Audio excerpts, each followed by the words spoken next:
안녕하세요. 오늘도 사연살롱을 찾아주셔서 감사합니다. 저는 서울에서 옷가게를 운영하고 있는 30대 초반 여성입니다. 남편과는 3년 차가 되던 해에 헤어졌고요. 다행이라고 말을 해야 하나 아이는 없었어요. 둘 다 사는 게 바쁘고 어느 정도 안정이 된 후에 아이를 갖자고 합의를 했는데 그 전에 헤어지게 된 거였죠.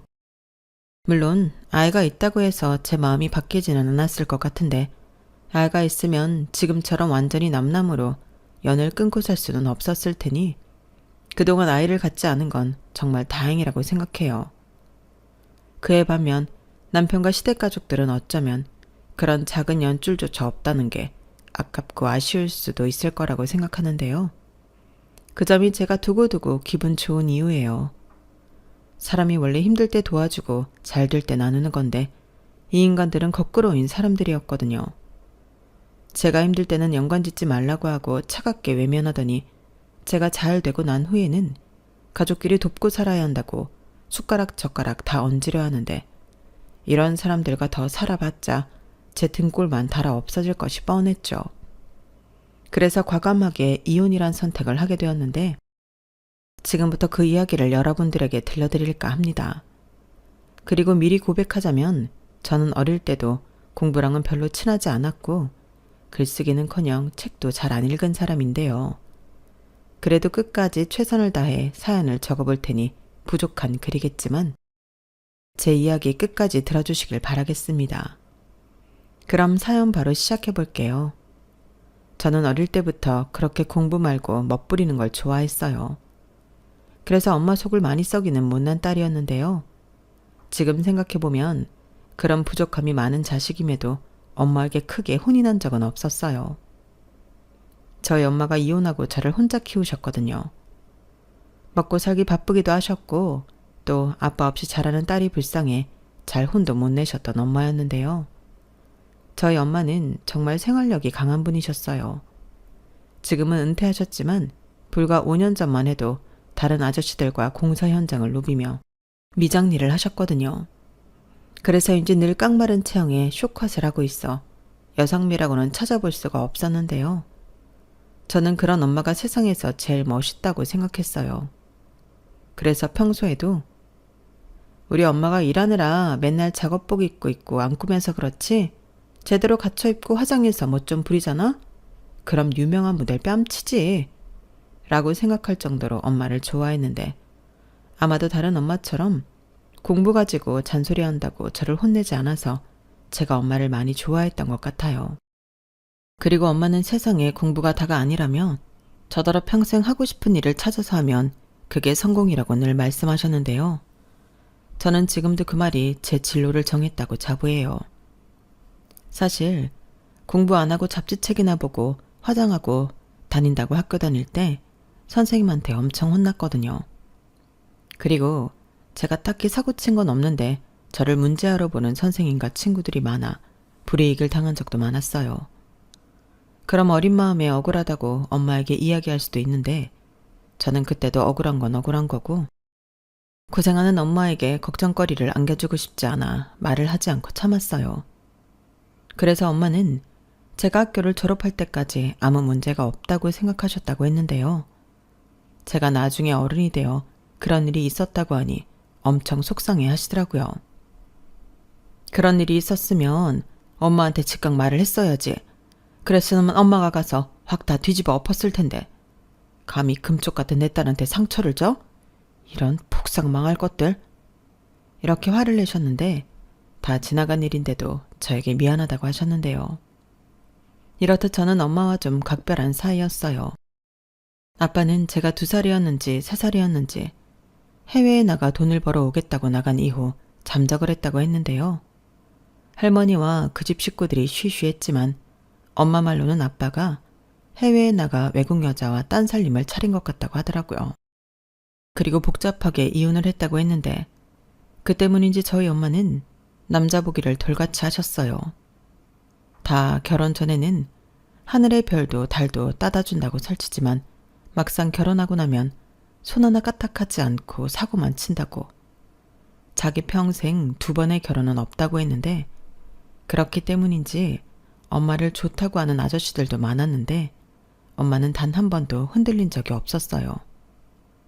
자기랑 결혼하면 더 이상 힘든 일도 하지 않고 저도 잘 키워주겠다고 말하던 아저씨도 있었는데 엄마는 그저 콧방귀만 뀌었죠. 사실 그때 저는 살짝 흔들렸거든요. 엄마가 더 이상 고생하지 않고 저도 다른 아이들처럼 하고 싶은 거 다 하고 아빠도 생긴다는데 나쁠 것이 없다고 생각했는데요. 엄마는 아니라고 했어요. 결혼 전에는 무슨 말을 못해? 엄마는 그런 말 이제 하나도 안 믿어. 괜히 재혼 잘못해서 너나 나나 상처만 받고 힘들지. 그럴 바에는 조금 힘들어도 지금처럼 우리끼리 재미나게 사는 게 나아. 이렇게 단호하게 아니라고 하니 그저 저는 아쉬운 마음만 뒤로 할 수밖에 없었죠. 그리고 그 말을 제가 이제 와서 곱씹게 될 줄은 몰랐는데요. 저희 엄마의 그 말은 세월이 흘러도 무슨 예언가의 말처럼 꼭 들어맞는 말이었어요. 앞서 말한 대로 저는 어릴 때부터 옷을 좋아했고 그래서 언젠가는 제 취향이 가득한 옷가게를 운영하는 게 꿈이었는데 문제는 돈이었죠. 돈이 있어야 물건을 떼다 팔 수 있잖아요. 그래서 일단은 돈을 벌기 위해 고등학교 때부터 아르바이트를 많이 했어요. 목적은 돈이었지만 저는 거기에서 학교에서 배우지 못한 많은 것들을 배울 수 있었죠. 사회라는 곳이 어떤 곳인지 그때 알았거든요. 어리다는 이유로 무시를 당하고 또 일을 하고도 임금을 다 못 받는 경우도 있었는데 살아남기 위해 어떻게 해야 하는지 자연스럽게 배우게 되었어요.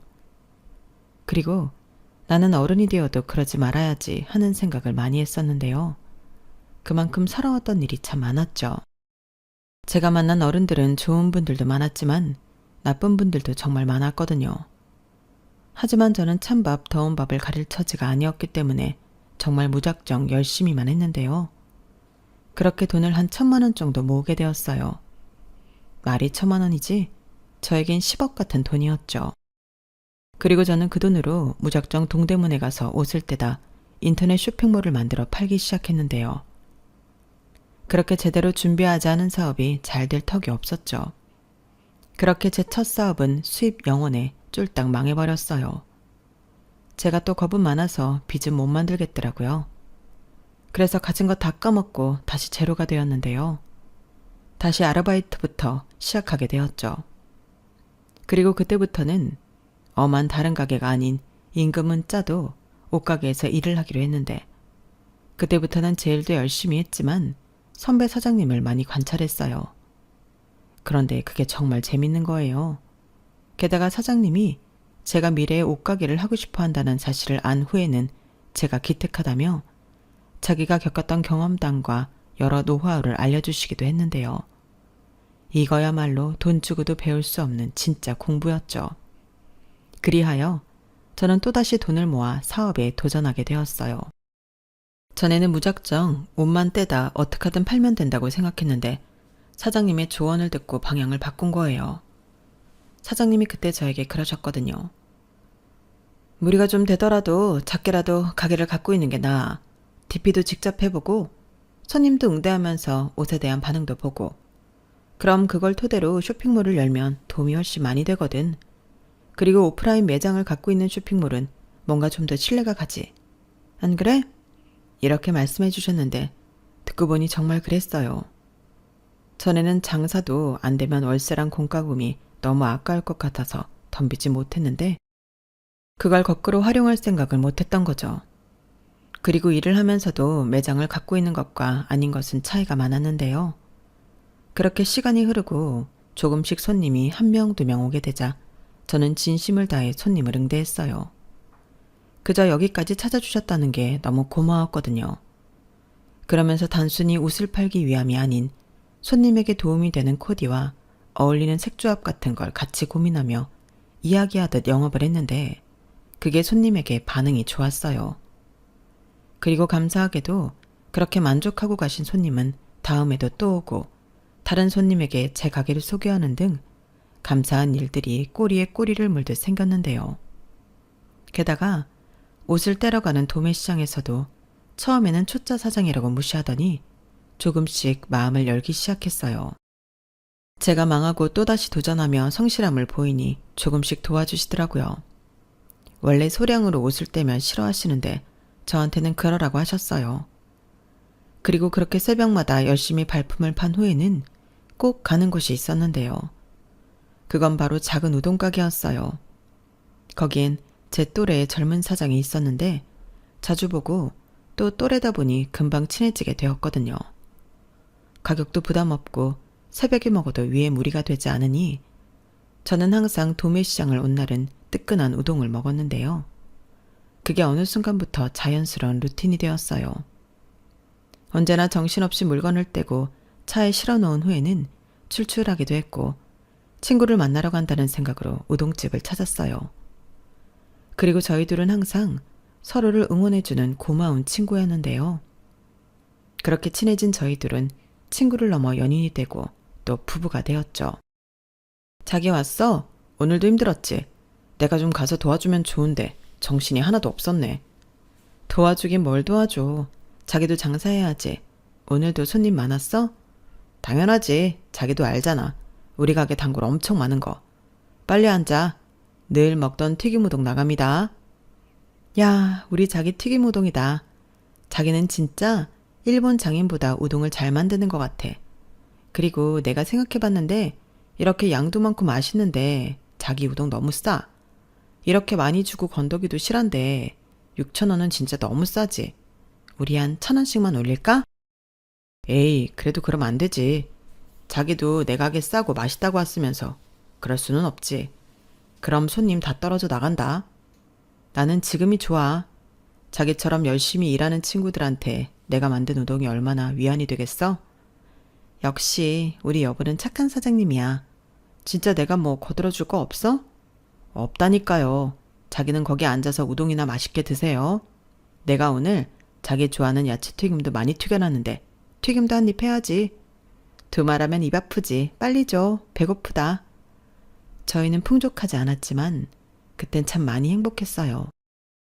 비록 신혼집은 구옥에 좁아 터진 원룸이었지만 그 작은 곳이 저희 두 사람의 천국이었죠. 그리고 서로 돈이 너무 소중하고 궁했기 때문에 저희는 양가 모여 인사만 하고 결혼식도 생략한 채 혼인신고 후 그냥 함께 살기로 했는데요. 그 일도 설명을 하자면 길어요. 사실 처음엔 결혼식 정도는 정식으로 하려고 했었거든요. 그런데 막상 결혼식 견적을 받아보니 돈이 정말 장난이 아니었죠. 아니 그 결혼식 반나절을 하기 위해 까먹는 돈 액수가 어마무시했는데 그 금액을 눈으로 확인하니 저도 남편도 한순간에 결혼식을 하고 싶은 마음이 사라지더라고요. 그런데 시부모님은 안 그래도 인생에 한 번인 결혼인데 어떻게 식을 안 올릴 수 있냐며 말도 안 된다고 하셨는데요. 당신들이 그동안 낸 축의금 회수를 위해서라도 결혼식은 꼭 해야 한다고 성화를 부리셨죠. 하지만 아무리 부모님의 성화라고 해도 저희는 그럴 수가 없었는데 그러기엔 저희가 너무 돈이 궁했어요. 솔직히 그 돈이면 저도 남편도 사업 자금으로 쓰고 싶었거든요. 그래서 죄송하지만 시부모님의 뜻을 거역하고 결혼식을 미뤘는데요. 시부모님에게는 형편이 나아지면 그때 결혼식을 올리겠다고 말씀드리고 무작정 신혼 살림부터 차렸어요. 당시 저도 남편도 혼자 살고 있어서 살림을 합치는 게 공과금과 생활비를 줄일 수 있을 것 같았거든요. 그리고 결론적으로는 시부모님이 원했던 결혼식은 올리지 못했는데 혼인신고도 하지 않았다면 더할 나위 없이 좋았을 테지만 그러지 못한 것이 아쉬울 뿐입니다. 그래도 신혼 초 저희 두 사람은 많이 행복했어요. 하지만 믿었던 사랑도 돈 앞에서는 와장창 무너졌는데 제가 결혼을 하고 1년 정도 지났을 때 고비가 한번 왔었거든요. 사업이라는 게 크던 작던 늘 잘 될 수는 없으니까 위기가 오기 마련이잖아요. 그리고 그 위기가 저에겐 전화위복이 되었는데 그때는 그럴 줄 모르고 마냥 힘들기만 했었죠. 당시 저는 장사가 잘 되어 인터넷 쇼핑몰을 오픈했어요. 그리고 오프라인의 반응을 토대로 상품을 개발하기 시작했는데 제 손으로 디자인을 하게 되었죠. 그렇게 개발한 첫 상품이 핏이 예쁘고 고무밴드 청바지였는데요. 싸구려 한 철만 입는 게 아니라 저는 조금 값이 나가더라도 오래오래 입을 수 있는 그런 청바지를 만들고 싶었어요. 오히려 오래 입으면 더 예쁜 청바지가 있잖아요. 그래서 제가 만든 청바지도 그렇게 되길 바라며 오랜 시간 시행착오를 겪고 만든 상품이었는데요. 제 바람이 듬뿍 담겨 있어 그런지 금방 효도 상품이 되었어요. 정말이지 없어서 못 판다는 말이 제 현실이었는데 힘들어도 힘든 줄 모르고 일을 했죠. 그때 상품평을 저는 아직도 잊지 못하거든요. 체형도 보정되고 핏이 너무 예쁘다고. 사람들이 살 빠졌냐고 물어본다며 평생 이 청바지만 입고 싶다고 저더러 계속 만들어달라고 했는데요. 그야말로 공전의 히트를 쳤어요. 그리고 계속되는 리콜 요청에 저는 투자를 좀 해서 대량으로 생산을 하게 되었는데요. 제가 만든 상품이 잘 팔리니 그때는 기분이 정말 날아갈 것만 같았어요. 하지만 그런 신나는 기분도 잠시, 곧이어 저는 천국에서 지옥으로 뚝 떨어지고 말았는데요. 제가 확인했을 때는 물빠짐이 거의 없다시피 했던 청바지는 물빠짐이 너무 심하다는 컴플레인이 들어오기 시작했어요. 하나 둘 정도 들어왔을 때는 불량이 있었나 보다 하고 환불이나 교환 처리를 해드렸는데 이게 하나 둘에서 끝나지 않았죠. 그리고 나중엔 제가 판매한 만큼 환불 요청이 들어왔는데 오프라인으로 똑같은 청바지를 사간 손님의 물건을 보니 이건 제가 받은 샘플과 분명 다르다는 걸 알게 되었죠. 그땐 상품이 많이 판매가 된 만큼 그 손해도 어마어마했는데요. 그것들을 회수해도 다시 팔 수 없으니 순전히 리스크가 되게 되었죠. 그리고 원인 파악을 해보니 공장에서 공정 하나가 빠져 물빠짐의 원인이 되었다는 사실을 알게 되었는데 원래대로라면 공장에 책임을 묻고 손해배상을 청구하는 게 맞겠지만 제가 계약한 공장은 아주 영세한 곳이라 난감했어요. 제가 손해배상을 청구하면 공장 운영에 휘청할 수 있는 그런 곳이었어요. 게다가 저희 엄마 또래의 사장님이 아주 죽겠다는 얼굴로 봐달라고 사정사정을 하는데 모질게 거절하기가 힘들었어요. 제가 당시 사장님이 좋지 못한 사정을 다 알고 있었거든요. 그렇기 때문에 차마 봐달라고 하시는 그 말을 거절하기가 마음이 영 불편했는데요. 그러자 남편이 사업하는데 그런 사사로운 감정에 휘둘리면 안 된다고 손해배상 청구하면서 제가 곤란을 겪은 만큼 돈을 더 받아야 한다고 조언을 하더군요. 저도 당연히 그러고 싶었죠. 하지만 저는 차마 그럴 수 없었고 제 마음이 약해진 데는 이유라면 이유가 있었는데 그건 바로 제가 처음 공장들을 전전하며 계약을 하려고 했을 때 유일하게 제 손을 잡아주신 사장님이 그 사장님이셨어요. 제가 처음 공장의 상품을 의뢰했을 때 수량 문제 때문에 외면을 많이 당했거든요. 그리고 제 상품은 그냥 끼워넣기 식으로 하시려고 했는데 당연히 싫었어요. 공짜로 해달라는 것도 아니고 돈 줄 거 다 주는데 수량이 적다는 이유로 그렇게 하기 싫잖아요. 그리고 그때 유일하게 제가 제시한 조건으로 계약에 응해준 곳이 그 공장이었는데요. 일을 하면서 사장님과도 껍데기와 소주잔을 기울이며 꽤 친분이 생겼어요. 그렇다 보니 남편은 사사로운 감정에 휘둘리지 말라고 했어도 저는 그럴 수 없었는데요. 그래서 제가 손해를 전부 떠안기로 결정했죠. 그러면서 빚도 3천만 원 넘게 생겼는데 남편에게 SOS를 쳤어요. 자기야, 정말 미안한데 나 돈 좀 빌려주면 안 돼? 내가 이자 쳐서 꼭 갚을게. 나 이번 일로 진짜 망하게 생겼어. 이렇게 울상을 짓고 얘기했는데요. 조금 과장되게 얘기한 부분도 있었죠. 그리고 다른 사람도 아니고 남편인데 저는 당연히 이자는 됐고 갚기만 하라며 돈을 빌려줄 줄 알았는데요. 남편의 반응은 싸늘했어요. 남이어도 그렇게 말할 것 같지는 않았는데 굉장히 냉정하게 거절하더라고요. 자기야, 나는 우리가 아무리 부부라도 돈 문제로는 얽히지 않았으면 좋겠어. 자기 리스크인데 왜 나한테 그래? 내가 그랬잖아. 사사로운 감정에 휘둘리지 말라고. 자기는 손해보지 않을 수 있는 방법이 있는데 구태여 손해를 보는 거야. 근데 왜 내가 거기에 돈까지 못해? 가족이 그러면 다 죽어. 라고 하는데 그 소리를 듣고 있으니 제 말문이 턱 하고 막혔어요. 그래, 자기 입장에서는 그렇게 생각할 수 있지. 근데 그 사장님이 사정이 좀 안 좋아. 사모님도 많이 편찮으시고 직원들 월급도 겨우겨우 맞춰주고 있어. 그런데 거기에 대고 어떻게 나 살자고 그래. 그래서 남들 사정 다 봐주고 자기가 그 손해를 다 떠안아? 그건 아니지. 자기는 지금 보니까 사업하면 안 되겠다. 자기가 무슨 자선사업가야? 자기는 이익을 추구하는 상인이야. 돈 앞에서 사정이 뭐가 필요해? 그래, 맞아. 하지만 내가 당장 손해배상을 청구해도 그 사장님은 그걸 보상해 줄 수 있는 능력이 없어. 어차피 달라질 상황도 아닌데. 그리고 사장님이 두고두고 이번 일 보상하신다고 약속도 했고. 자기는 그 약속을 믿어? 그냥 하는 말이지. 위기 모면하려고. 그리고 그 사장이 돈 없는 걸 자기가 왜 걱정해? 어디 가서 빌리든 대출을 받든 그 사장이 알아서 할 일이지. 아무튼 나는 자기한테 빌려줄 돈은 없으니까 앞으로도 우리 서로 돈 얘기는 하지 말자. 내가 언제 자기한테 돈 얘기하는 거 봤어? 우리 각자 사업은 각자 알아서 하자. 남편은 저한테 장사할 그릇이 아니라는 듯 돈도 빌려주지 않을 거면서 일장 연설을 늘어놓았어요. 그리고 그땐 정말이지 나 또 망하는구나 이런 생각을 했었는데요. 하는 수 없이 친정엄마에게 사정을 이야기하고 돈을 빌리게 되었죠. 그리고 그 돈도 갚아야 하고 이번 일로 고객들도 떨어져 나갔으니 가게를 빼야 하나 하루하루 골머리가 아팠는데 그때 시어머니에게 연락이 왔어요. 남편에게 대강의 이야기를 들었다며 말을 시작하셨는데 저는 혹시라도 시어머니가 제 마음 상했을까 걱정돼서 전화를 하셨나 했거든요. 하지만 그 아들의 그 엄마라고 시어머니도 남편과 같은 말을 하기 시작했는데 그 말이 어째 남편이 했던 말보다도 더 서운하게 들렸어요.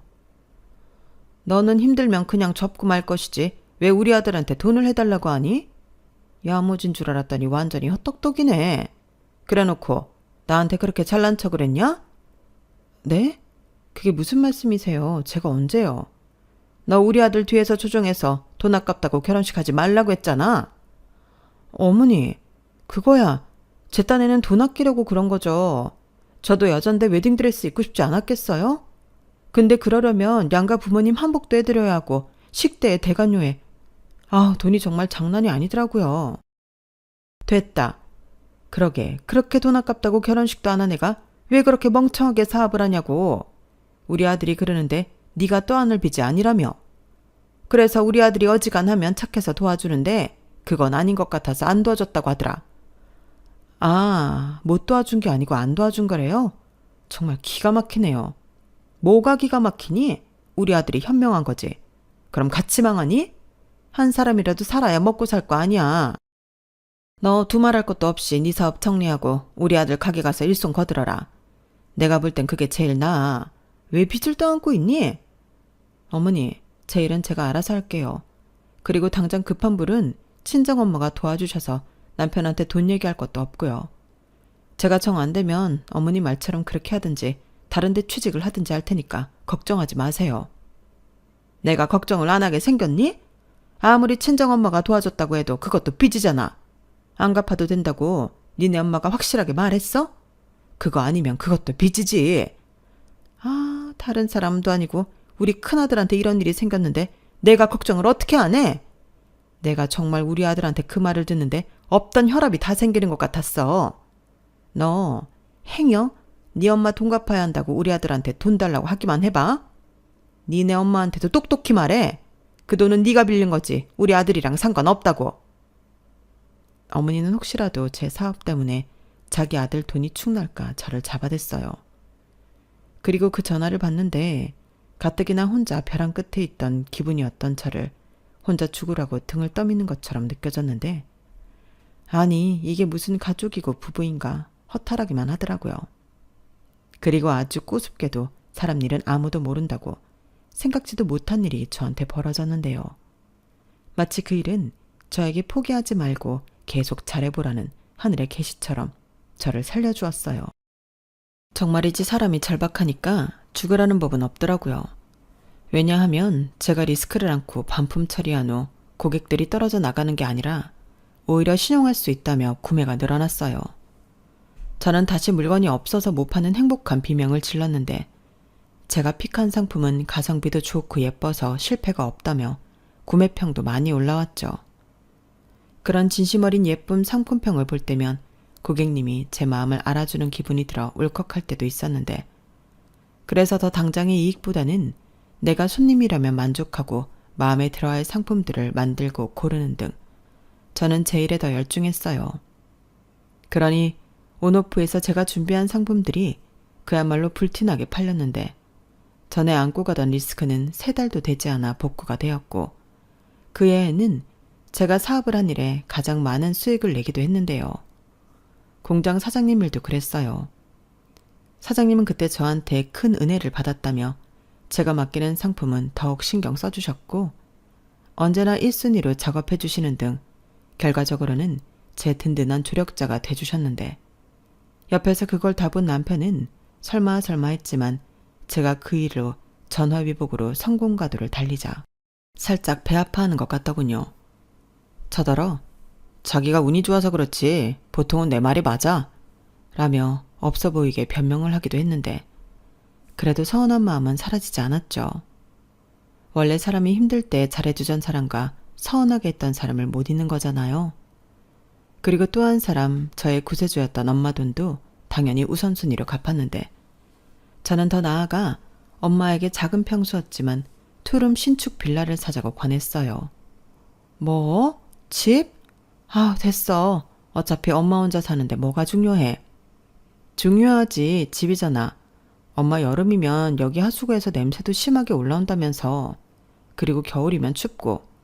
매년 겨울마다 고생하면서. 그러지 말고 요 앞에 신축 빌라 있던데 거기 작은 거 어때? 됐다니까. 아무리 작아도 새 집은 비싸지.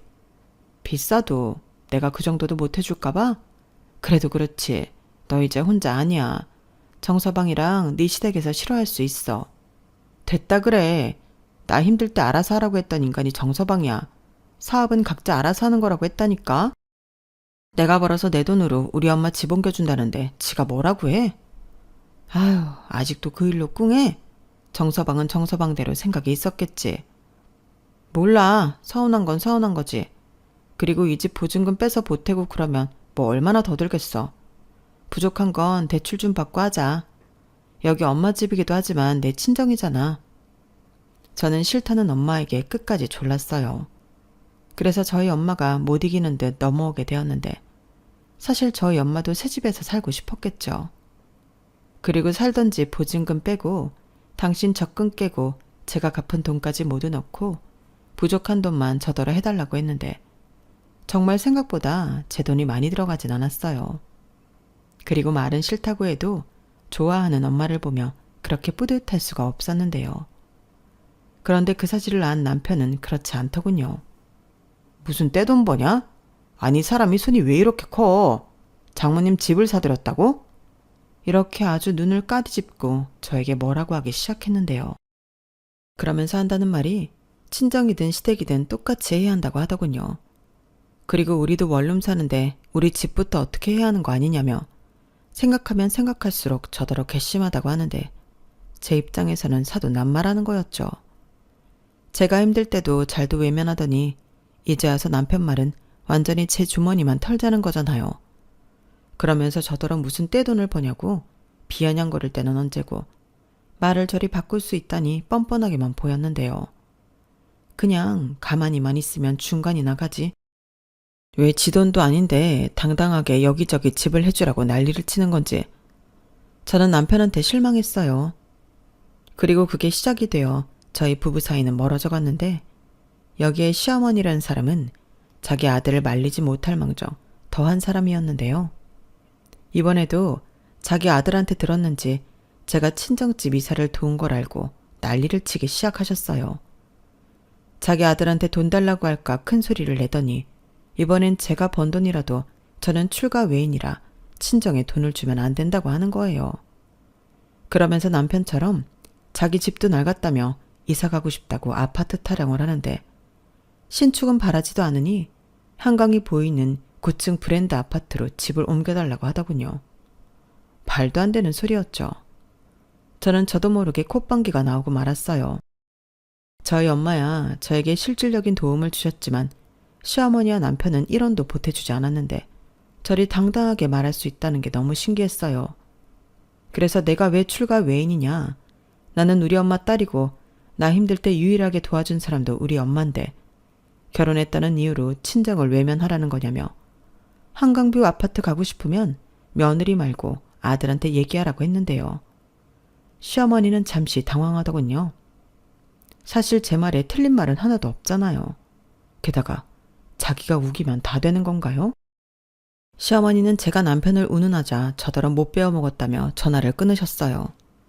저는 그러거나 말거나 신경을 쓰지 않았는데 그 뒤에는 뭐 무늬만 부부일 뿐 쭉 냉전의 시간을 갖게 되었죠.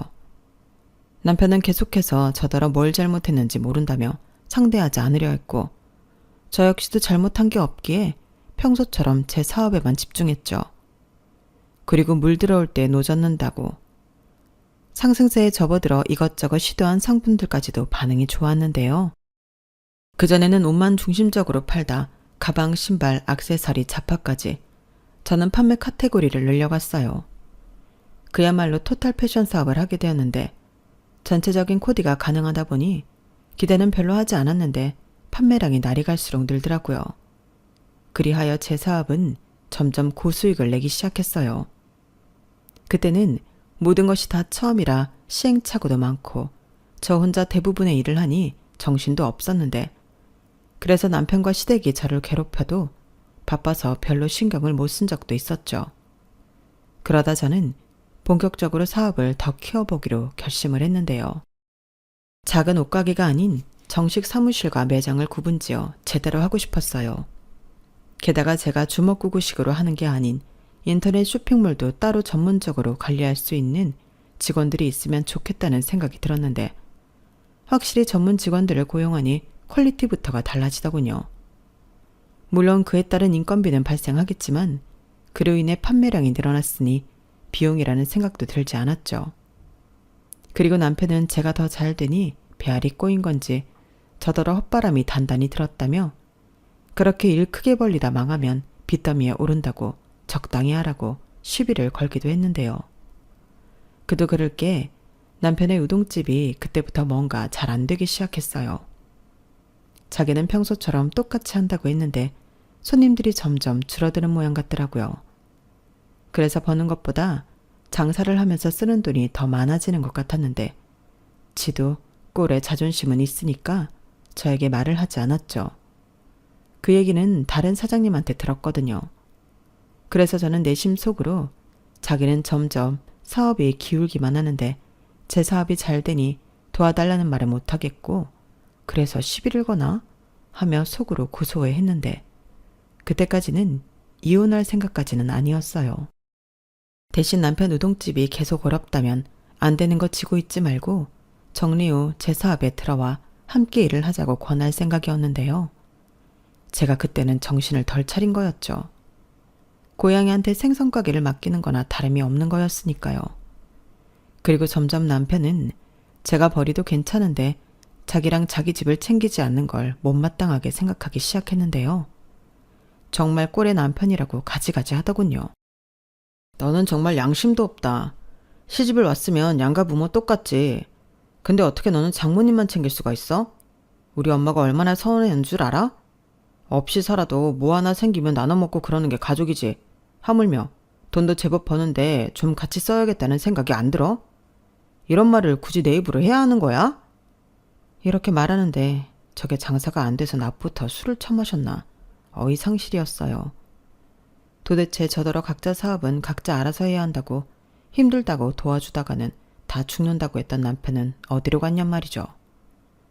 그리고 시어머니는 저희 엄마가 신축 빌라로 이사를 간 후 본격적으로 저에게 진상을 털기 시작했는데요. 저희 엄마 집을 뺏어올 수도 없으니 저더러 자기네 집을 사달라고 계속 조르셨어요. 전에 끝난 얘긴 줄 알았는데 그게 아니더라고요.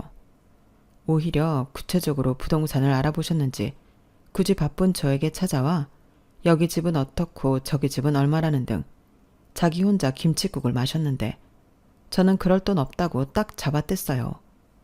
그러자 시어머니가 말도 안 되는 소리를 한다며 저를 아주 잡아먹을 것처럼 굴더라고요. 네가 돈이 없으면 누가 돈이 있니? 귀신을 속여라. 어디서 나를 속이려 들어? 너는 그렇게 시댁 도와주는 게 싫으냐? 그럼 그게 좋아요? 그 애도 그러던데요. 저희도 아직 원룸 사는데 누굴 도와주냐고요. 그래서 저희도 이사 가려고요. 뭐야? 그럼 너는 왜 네 엄마 집 사줬는데? 그것도 제가 온전히 사줬다고 할 순 없어요.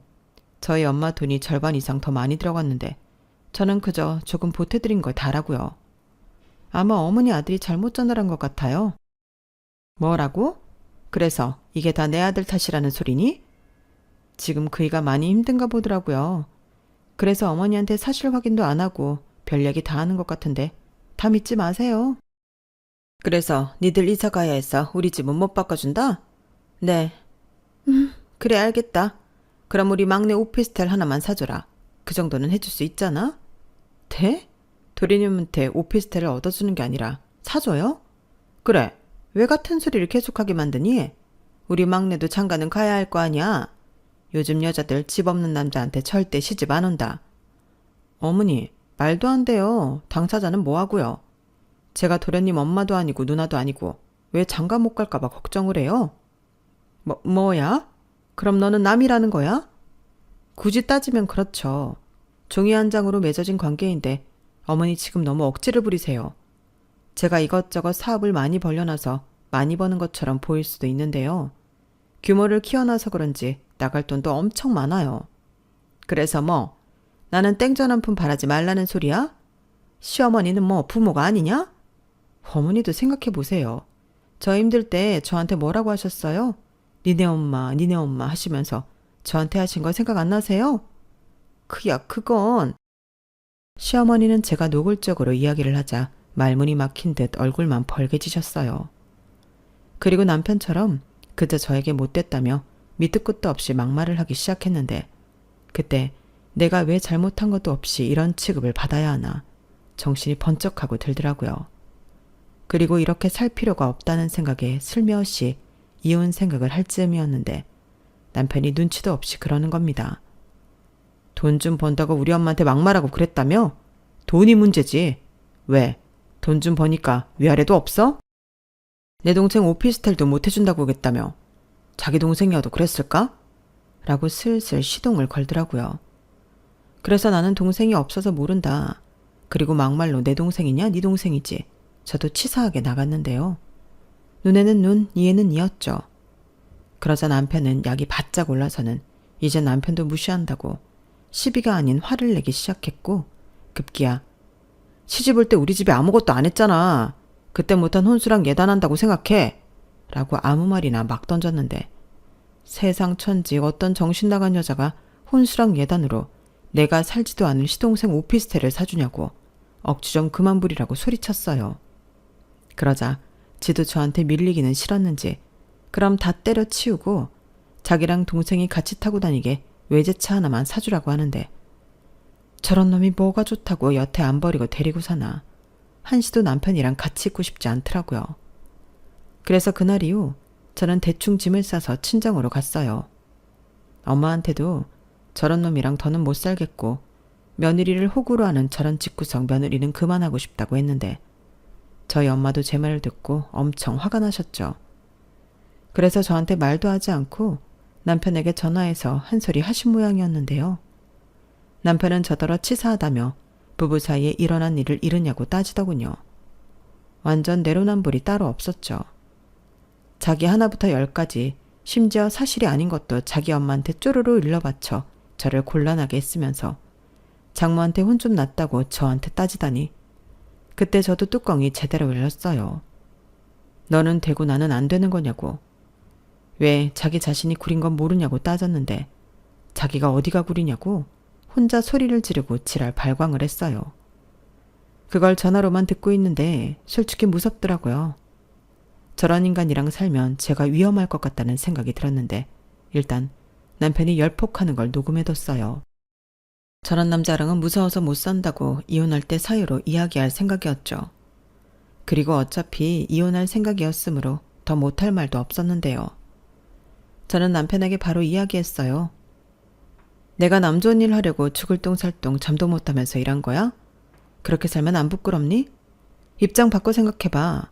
자기는 그럴 수 있어? 자기 우동집 잘 된다고 내가 우리 엄마 집 사주고 차 사주라고 하면 그러겠냐고. 그리고 내가 이건 치사해서 말 안 하려고 했는데 장사 안 된다고 나한테 제대로 된 생활비 한 번 준 적 없지. 정말 양심 없다. 저는 시켜주면 밤을 새서라도 제 불만을 다 털어놓을 수 있을 정도였어요. 아니 이렇게 말을 해도 이 무식한 놈은 어째 못 알아먹을 수도 있다는 걱정이 들었는데 뭐 결론은 이혼 서류 갈 거니까 도장 찍으라고 말하고 전화를 끊었죠. 그리고 걸려오는 전화는 일절 받지 않았는데요. 그제야 위기의식이 들었는지 남편이 장문의 사과 문자를 보내고 난리도 아니었어요. 제가 원하면 자기 엄마한테 얘기해서 사과도 받게 해주겠다고 했는데 이미 다 소용없는 일이었죠. 사과를 받는다고 제 마음이 달라지지 않을 것 같았거든요. 다만 인간이 저렇게까지 뻔뻔하고 이기적일 수도 있구나. 세상 믿을 놈 하나 없다는 사실을 깨달았는데요. 저는 아무런 대꾸도 하지 않았어요. 어떤 빌미도 주고 싶지 않았거든요. 그리고 이혼 서류를 보내놓고 저는 또 열심히 제 사업에 집중했고 한 달 가까이 이혼 서류가 돌아오지 않아 저는 염두했던 대로 변호사 사무실을 찾아가 이혼 소송을 준비했는데요. 사무장님이 곧장 이혼 소장을 남편에게 보내겠다고 하시더군요. 그러자 득달같이 시어머니가 제 사무실로 오셨어요.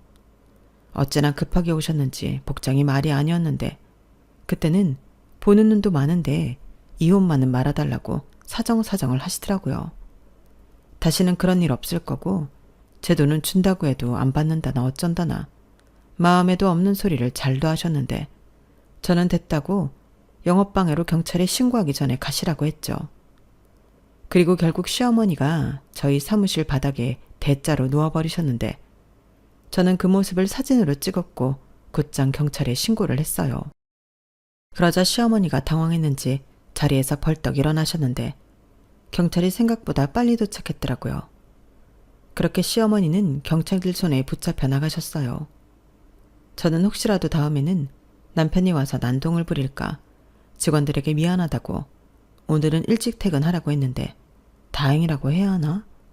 남편은 나타나지 않았어요. 그렇게 저는 남편과 이혼 소송이 시작되었고 돈이 없어서인지 아니면 질 것이 뻔해 변호를 해주겠다는 사무실을 못 찾았는지 소송은 아주 싱겁게 끝이 났죠. 어차피 저희 두 사람은 혼인 기간이 그다지 길지 않았으니까요. 게다가 둘이 살림을 합쳤을 때도 둘 다 가진 것도 없어서 니꺼 내꺼 주장할 것도 없었는데 남편은 제가 번 돈으로 호의호식하고 싶었겠지만 그건 법으로도 어찌해 볼 수 없는 일이었어요. 그렇게 저는 빈대 같은 남편과 깨끗하게 헤어졌고 남편은 들리는 소문에 가게 보증금도 다 까먹어서 길거리 장사를 한다고 했는데요. 그것도 얼마나 갈지 모르겠다고 주변에서는 혀를 찼어요. 솔직히 가격도 그렇고 맛도 없는 건 아니라서 성실하게만 하면 혼자 먹고 살 정도는 될 거라고 생각했는데 이젠 저도 알 바가 아니죠. 잘 먹고 잘 살든 못 먹고 못 살든 제 인생에서 그놈이 빠졌다는 것이 그저 신날 뿐입니다. 아주 알턴니가 시원하게 빠진 기분이 들더라고요. 그리고 지금 기분 같아서는 일만 열심히 하고 싶은 마음인데요. 또다시 위기가 찾아와도 멋지게 제 힘으로 극복할 수 있는 CEO가 되고 싶어요. 그렇게 열심히 살다 보면 그런 저와 꼭 맞는 누군가도 만날 수 있지 않을까 그런 생각도 해보는데 앞으로 펼쳐질 제 인생을 더욱 멋지게 살아보고 싶습니다. 저는 현재 오피스텔에서 혼자 지내고 있어요. 엄마가 저를 보면 걱정이 너무 많아서 그냥 혼자 있는 게 서로 낫겠다는 생각이 들어 독립을 하게 됐는데요. 대신 주말에는 엄마와 찜질방도 가고 1박 2일 여행도 다니고 어릴 때 못 해본 추억 만들기를 하고 있어요. 솔직히 이렇게 사는 것도 나쁘지 않더라고요. 무엇보다 가끔 듣는 엄마의 잔소리는 꽤 들어줄 만한데 그 잔소리를 들으며 언젠가는 저도 그런 엄마의 걱정이 무색할 만큼 잘 사는 딸이 되면 좋겠다는 바람을 가져봅니다. 이상 여러분들에게 들려드리고 싶었던 제 이혼 사연은 여기까지예요. 제 사연 어떻게 들으셨나요? 부디 제 전남편과 전 시어머니 같은 사람의 곁에 없길 바라며 지금까지 제 사연 들어주셔서 대단히 감사합니다. 안녕히 계세요. 건강하시고요. 여러분, 사연 댓글에 응원과 현명한 조언 부탁드려요.